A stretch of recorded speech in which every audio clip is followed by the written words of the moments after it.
Subscribe to my channel and hit the bell icon so you never miss any video from my channel. جو کرنے کی کوشش کر رہا ہوں کہ ازواج رسول کا بڑا مقام ہے.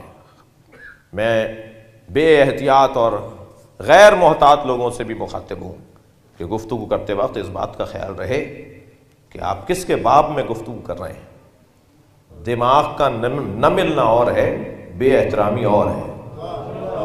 اور میں بات روشن کر دیتا ہوں، تعظیم اور احترام اور ہے، اطاعت اور فرما برداری اور ہے. ہم ازواج رسول کی تعظیم اور احترام قرآن کی روح سے اپنے اوپر واجب سمجھتے ہیں اور سمجھنا چاہیے، مگر پیروی ہم اہل بیت کی کریں گے، اطاعت ہم اہل بیت کی کریں گے.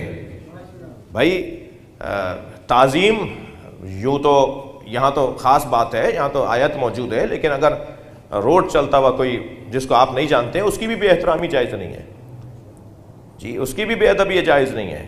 جے برصد یہ کہ کسی شخصیت کے بارے میں قرآن میں نص آ جائے، حکم الہی آ جائے.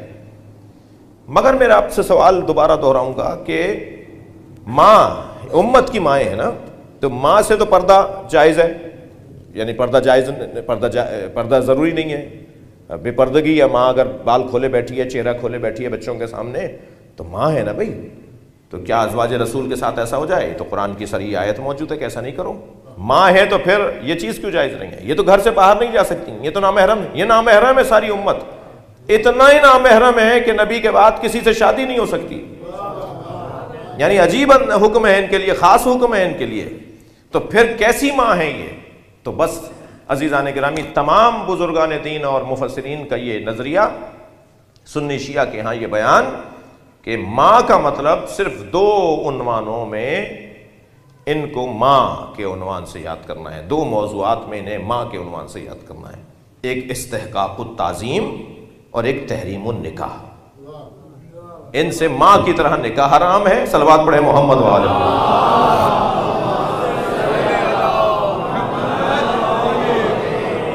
اور دوسرا یہ کہ ان کی تعظیم کرنی ہے. مولا علی نے جنگ جمل کے بعد بھیج دیا سواروں کے ساتھ اور محافظوں کے ساتھ مدینہ منورہ. 40 سوار لے کر پہنچے بی بی کو. وہ 40 کے 40 اسلحہ لگائے ہوئے تھے، رزمی اور جنگی لباس پہنے ہوئے تھے، گھوڑوں پر سوار تھے، مگر 40 کی 40 عورتیں تھیں. کہ کل یہ نہ کہہ دیا جائے کہ بی بی کو مردوں کے ساتھ بھیجا. جو علی اور علی کے چاہنے والے یہ اعتراض کر رہے تھے کہ مردوں کے ساتھ آئی کیوں ہیں، تو علی نے بھی تو مردوں کے ساتھ بھیجا تھا. میرے مولا نے عورتوں کے ساتھ انہیں مدینہ روانہ کیا اور فرمایا خبردار کوئی جنگ جمل سے، اس جنگ کے جیتنے پر کوئی مال غنیمت کو ہاتھ نہ لگائے. تو ایک صحابی نے آ کر کہا یا علی، آپ سنت پیغمبر سے روگردانی کر رہے ہیں. ہر جنگ کے جیتنے پر نبی مال غنیمت اٹھانے کی اجازت دیتے تھے، آپ فرما رہے ہیں کوئی مال غنیمت کو ہاتھ نہ لگائے. مولا نے فرمایا تم میں کسی میں جرت ہے کہ تم ناموس رسول کو اس نگاہ سے دیکھو جو مال غنیمت کا عنوان ہوتا ہے؟ خبردار کوئی اس جنگ کے اندر اس نگاہ سے نہ جائے. یہ ان کا مقام ہے. اور یہ بات روشن ہے کہ بے ادبی، بے احترامی، کوئی ایسا رقیق جملہ، ویسے ہی مہذب لوگ رقیق بات نہیں کرتے جی، پڑھے لکھے لوگ ہلکی باتیں نہیں کرتے، کوئی ایسی بات نہیں. لیکن بات روشن ہے، واضح ہے کہ اگر اختلاف سامنے آ جائے تو بہت روشن بات ہے کہ ہم مولا علی کی پیروی کرتے ہیں، جناب زہرا کو اپنا بڑا مانتے ہیں. بھائی سرکار نے یہ حدیث مبارکہ شاید اسی دن کے لیے فرمائی تھی، انا والی ابوا ہذہ الامہ، میں اور علی اس امت کے دو باپ ہیں.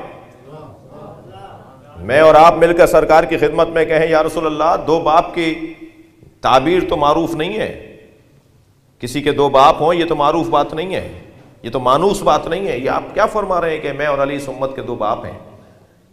شاید دو سبب ہوں اس کے. پہلا سبب شاید یہ ہو کہ جب تک اولاد بالغ نہیں ہوتی باپ کی ذمہ داریاں باقی رہتی ہیں. 23 برس کی نبوی زندگی میں امت بالغ نہیں ہوئی. ایک باپ کی ضرورت ہے جو امت مصطفیٰ کو بالغ کرے، ذہنی بالغ کرے، شعوری بالغ کرے، فکری بالغ کرے. اس کے پاس ایسے اصول آ جائیں کہ پھر کسی موڑ پر وہ پشیمان نہ ہو، نادم نہ ہو، ندامت کا سامنا نہ کرے. اور دوسرا سبب یہ بھی تو ہے کہ ماں اور باپ کے اندر ماں کی تعظیم زیادہ ہے مگر ولایت باپ کو حاصل ہے۔ ایام فاطمیہ گزریں گے تو آپ شادی کی تقریبات میں جائیں گے، مولانا نکاح پڑھانے کے لیے آتے ہیں، دلہن سے اجازت لینے کے بعد جب صیغے پڑھنے لگتے ہیں تو پوچھتے ہیں دلہن کے والد کہاں ہیں؟ مثلاً اگر وہ ریسیپشن پر ہیں اور سامنے باہر استقبال کر رہے ہیں تو کہا جاتا ہے انہیں بلا لیجیے، ان کی اجازت ضروری ہے۔ اگر والد کہیں جی میں اجازت نہیں دے رہا تو محتاط علماء نکاح نہیں پڑھاتے۔ اگر باپ نہ اجازت دے رہا ہو تو کوئی یہ بھی نہیں کہتا کہ ماں سے پوچھ لیجیے اگر باپ اجازت نہیں دے رہا۔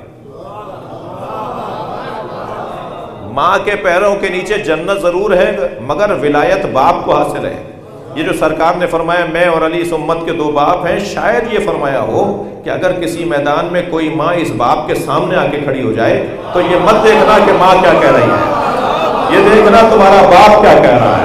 صلوات پڑھیں گے محمد و آل محمد۔